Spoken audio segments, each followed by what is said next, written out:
What's up guys, and if you want to make abilities like this in Fortnite Creative, make sure to stick around to the end of the video. This is the second part of this tutorial. I made like loads of abilities in the previous tutorial. If you want to check that out, you're going to have to for this video. So I'm going to link it in the pinned comment and in the top line description of this video. Now I've got 10 new abilities to show you guys in this video, and they're actually all pretty cool. I'm also going to address some problems people had in the previous video, and I'm going to try help you guys to fix those. If you guys do enjoy this tutorial, make sure to like and subscribe. But anyway, let's just get straight into the video. So I'm going to show 8 remote abilities in this video, but you can actually only make 5 because there's only 5 remotes in Creative. So you're going to have to choose which ones you want on your map. Alright guys, so first I'm going to go over the water or fire ability, as they are pretty similar. So first, place down a trigger in whatever tile you're currently on. And we're going to go over the settings in a bit. So place down a HUD message device, a item granter, and for the settings in this first HUD message device, you can rename it to whatever hero you're doing. For me, it's hero 1. The message, put this to if you're going to do water or if you're going to do fire. But for this, I've done water/fire because I need to show it off for this tutorial. These are all the settings. They're the same as in the previous video, so just make sure you have them the same. And for the text color and the size, you can put it to wherever you want depending on what ability it is. Show and seen from the trigger hero 1 on triggered. So that is this trigger right here. You might want to rename it to the same as on the HUD message device. Next, place down a signal remote manager, and you can only make 5 abilities, so just make sure that you're going to want to do the abilities you actually want to do. So for the signal remote manager settings, you're going to want to put the cooldown time to wherever you want the cooldown to be once they activate the ability. So I've done 60 seconds to this. Signal remote tier, I'm going to put this to rare. Remember, you can only do 5, so make sure you do the right one you want. I've done rare because it looks like water because it's blue. And you can change the activate event immediately if you want it to be immediate. So we're gonna next go to the item granter, and this is how the player's gonna get the remote in the inventory. So rename it to whatever hero you're doing. I've done hero 1. The only setting is on ground action key pull, and then put grant items in from the trigger hero 1 again. So that's the trigger right here. So if the RNG device selects this tile for the player, they will get the signal remote manager granted to them. And all you're going to want to do is drop the signal remote into the item granter. Make sure it's the same one as the one on the signal remote manager. So the rarities are: legendary is the gold one, the epic is the purple one, the rare is the blue one, and the common is the green one, and the uncommon is the grey one, just if you didn't know that. Alright, so now fly over to your box fight area, and now we're going to set up the water and fire or whatever ability you're going to want to do. So place down a water device, and for the settings, put the width, depth and height to how big you want it to be. So I've done 5x5 or 1.5. Don't make it so the water fills all the way up to the box fight arena. So I've done it halfway through the second tile of the box fight area because I don't want it to drown players. And put the default vertical water percentage to 0, so it starts at 0 and it fills up slowly. You can change how fast it fills up and empties right here. I just left it as default though. So put start vertical filling when seen from the signal remote manager on primary activation. So go to the signal remote manager, and if you go to the events tab, you should find on primary activation, center the water, start vertical filling. So when they press the remote, it will start the water to rise. Alright, so then obviously we're going to want the water to empty because you don't want the water to stay here forever. So we're going to place down a trigger and we're going to set a delay on that. So place down the trigger and rename it to trigger water or whatever you want. I've just done that so I know what this is for. Put the trigger delay to however long you want the water to stay out for. I put 10 seconds, but you can change that to whatever you want. Go to the functions tab and put trigger when seen from the signal remote manager on primary activation. So when the player clicks the button, it will trigger this trigger, and then after the 10-second delay, we're going to make the water empty. So go to the events tab and put on trigger and send event to the water to start vertical emptying. So there you go guys, that's how you make the water ability. And if you go over to the water device, you should see in the functions tab start vertical emptying when seen from the trigger water on triggered. I'm going to go over how to make the fire ability. So you're going to want to place down a fire volume. I just placed it under the map because there wasn't enough space up here. So for the fire volume device, set the width, depth and height to however big your zone wars area is. I put 3 because I'm a tile underneath. But obviously if you're doing it on the top, just put it to whatever it is, and put allow objects to ignite to yes, and put ignite when seen from the signal rope manager on primary activation. We don't need to disable this as the fire will just burn out, so we don't need a trigger like we did for the water one. And there you go, the fire one is pretty simple. Obviously make sure you have a different set of abilities for the water and fire one if you want to do those. Don't set them to the same signal rope manager. I've only done that for the purpose of this tutorial, so make sure you make a separate signal remote manager and item granter and trigger for the water and the fire ability if you want to do those. Alright guys, so now we're going to go over the damage / freeze / jump scare ability, as these are pretty similar. So now we're going to copy over the trigger and the HUD message device and the item granter. If you multi-select them, the settings will carry over and they'll only activate them between themselves, not the ones previously. As if you copy them separately, they will trigger the ones previously. So make sure you multi-select them and rename the trigger to a new hero. So for me, I've done hero 2. Make sure when you go into the settings that it doesn't trigger the ones previously, but it shouldn't if you did multi-select them. So in the signal rope manager, I suggest you rename it to a new hero. So I did hero 2, and also change the signal remote. So this one I've done legendary, and also change the remote in the item granter. So drop in a gold one or whatever remote you're using. So for these ones, we're going to need a class selector because we don't want the player activating the ability to be affected by it. So everyone but the person pressing the button will be affected by these. So we're going to need a class selector for this. So make sure you put the class to switch to a class you haven't used yet on your map. I know in the previous tutorial I showed abilities that were class related, so make sure you aren't using the same class. Put restore health and shields on switch to off, volume invisible during games to off, and all those settings there. Change player to class from scene from trigger hero 2 on triggered. So that is the trigger in the volume. So I've used the VFX power up to show that you're freezed. So I put the effect duration to 1 second, time to respawn instant, ambient audio off, to apply to all players. Who could see this power up? None. And I put the color to blue, and I picked up it when seen from the signal remote manager for hero 2. So for the damage ability, I've done a damage volume and I've put enabled on face and none, put the zone width, depth and height to how big the area is. And for the damage I put 30, not too high but not too little. Selected class 1 and invert class selection to on, so whatever class the player is, they won't get affected by this but everyone else will. So put the selected class to whatever class you used on the class selector.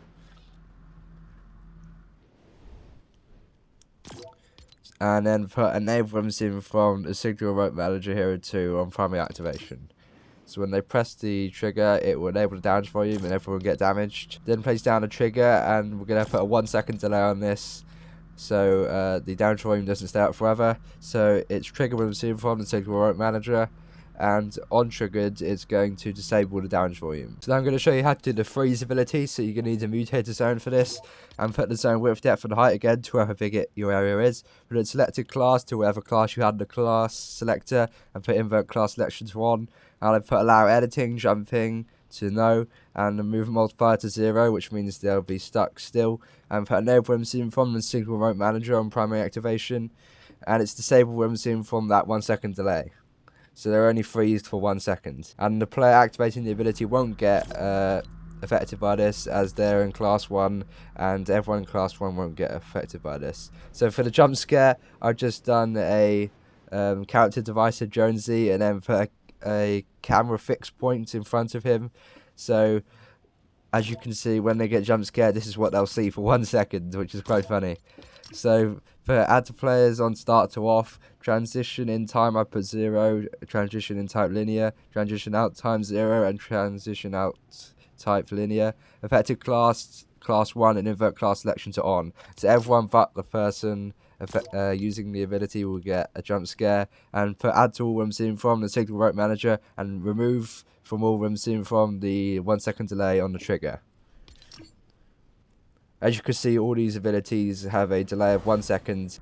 Alright guys, so now I'm going to go over the decoy abilities. So when they click a button, there will be loads of decoys around the box fight map. So again, multi-select the trigger, the HUD message device, and the item granter and the signal remote manager, and they'll all be linked up together, and all you have to do is rename them and change the signal remote in the signal remote manager and the item granter. For this one, I've done a green one for the decoys, but obviously you can do whatever you want.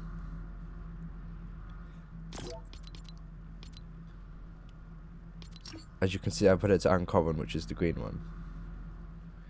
And obviously drop a green one or whatever one into the item granter. So for the decoys, you're going to use a player reference device, and for the settings, I've put hologram effect strength to 0, show bass to off, and play audio to off. And they're not really the same height as a player, so if you want to change that, all you have to do is resize them. So cut it and resize it by the height. It's not really high, so just resize it by 1 tick to make it a bit lower. It's not exactly the right height, but it's the best you can do. Register player when seen from the signal remote manager, whichever one you're doing. So for me, it's Hero 3. And once you click the button, all these will get activated. And once they are up, you're obviously going to not want them there forever. So again, I've got another trigger delay for the decoys, and this is for 10 seconds again. Triggered from seen from the signal remote manager, Hero 3 on primary activation, and on triggered, it clears the player from all the player reference devices. You might want to do this before you copy all the player reference devices, but yeah, do it for the first one and then copy it after that, so all of them will have these settings on, because you don't want to manually go through all of them and make them clear player when seen from the trigger. So then you can copy it out around your map. I've just placed it everywhere. So next we're going to go over to the Invincible for 10 seconds. Right, so again, multi-select the trigger, item granter, and signal remote manager and HUD message device, and change the signal remote in this. So for me, I've done purple for this one. And you're going to need 2 class selectors, because one's going to make you invincible and one's going to take you out that invincibility. So for the first one, change it to a class you haven't used yet on your map. So for me, I've done class 3. Still having shields on switch to off, there's volume visible games to off, visible games to off, and zone audio to off. And I've put change player to class from the signal remote manager Hero 4 on primary activation. So that's this signal remote manager right here to do with this ability. And then place down a class designer for Hero 4, and this is going to make them invincible, and the class identifier is the same one you put on the class selector, so for me it's 3, and put the invincibility to on. Then I've got a trigger, so you're not invincible forever. Again, this has a delay on it, and I put the delay to 10 seconds, and it's trigger when seen from the signal remote manager right here. And then on triggered, it's send event to the class selector, change player to class, the second class selector. So for this one, it's going to change you to no class, so you're back to a normal class with normal health and you're not invincible. So change player to class from the trigger Hero 4 on triggered. So when you click it, you'll get changed to this class, which makes you invincible. And then after the 10-second delay on this trigger, it will then trigger the second class selector to make you have no class, which will make you not invincible. I've also included a VFX power up, so people can see if you're invincible. So effect duration to 10 seconds, time to respawn instant, ambient audio off. You can see this power up none, and I've put the colour to gold, and it's picked up when zoom from the signal remote manager on primary activation. So there you go, that's how you make the invincibility. And now we're going to go over to destroy builds. So once again, multi-select the trigger, the signal remote manager, the HUD message device, and the item granter, and change the signal remote in the signal remote manager and the item granter. For this one, I've done the grey one, but you can do whatever colour you haven't used yet on your map. So for this one, make sure that the cooldown is quite big, because this affects the whole box fight area. So to do this, go to your map and place down an explosive barrier in the middle. So for the settings on the explosive device, you're going to want cavi damage to off, blast radius to 10, player damage to 0, structure damage to 5000, knockback to none, play audio and VFX to no, visible during games. Well, actually you can put the visual effects and the audio I actually kind of like it. Vision during games to no, collision during games to off, show health bar no, and time until reset I put 0.1 seconds. Explode in from the single remote manager, whichever one you're doing, so it's Hero 5. And then reset when it's from, put it to the explosive device on exploded. So when the explosive device explodes, it will reset automatically. So then you can use the ability again. If your map's quite big, you might want to place this further along, as 10 tiles is the max radius, but for me, my box fire area is small enough. Alright guys, so now I'm going to go over an ability that doesn't use a signal remote. This is going to be an aimbot ability, which is pretty fun. I know a lot of you wanted me to do this. So place down a control third person device and put add to players on start to off. Movement speed, I put it to 700 because otherwise you walk too slow. Rotate towards target I put on, and the range targeting distance and aim targeting distance put it to the max, so the max is 9,901 apparently. So for add to player, where I'm seeing from the trigger, Hero 6 on triggered, so whatever trigger you have for this ability, connect it up to that, and then the player will get the aimbot ability. Now I found out a glitch where when the round resets, you'll still have the aimbot ability for some reason. It is a test device at the moment, so this may not happen in the future, but at the moment there's a glitch where you can still have it when the game starts. So place down the trigger and put activate with zoom from to game start, and put on triggered send event to the control third person device to remove from all. So at the start of the game it will remove it from all players, so in case the glitch does happen, they won't get it for the next round. Alright guys, now I'm going to go over the last ability in this video. We got the one tap sword. So this sword will one tap any player it hits. So place down a melee designer device and put the display name to whatever you want. I put one tap sword. The rarity, I put it to legendary. Put the basic attack to 500 damage, so it will one tap anyone. Basic attack damage to AI, I put 500. And environmental to 500. Speed adjustment, I put it so you're a bit faster, so 100 meters per second. Secondary action, I put it to no action, and charge attack to none, but you can put those if you want. To jump attack and spin attack, I put it to 500 damage. Use custom color, I put it to gold, and the intensity to 100. So then you're going to want to spawn weapon by pressing A, and you can pick it up just like that.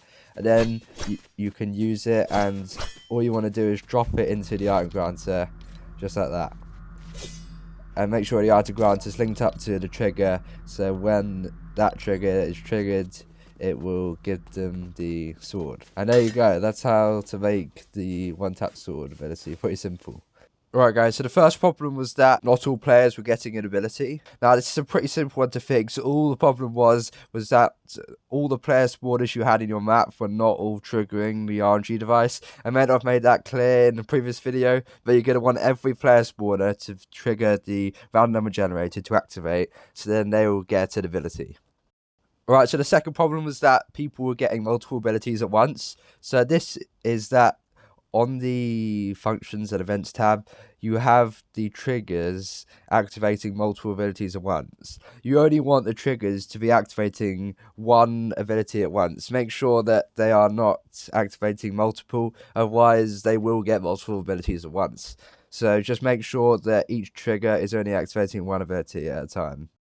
Another problem was that I forgot to show the events tab on the damage amplifier. I'm sorry about that. All you're going to want to do is pick up what I'm seeing from the trigger that activates that ability. So whatever trigger that's in the RNG device for that ability you want. If you guys did find this tutorial helpful, make sure to like and subscribe for more Fortnite Creative tutorials just like this. Also, you can use my supporter creator code HACKS at the Fortnite item shop, #EpicPartner. Check out this playlist on the screen now to see more Fortnite Creative tutorials just like this. Thanks for watching the video, guys. Peace.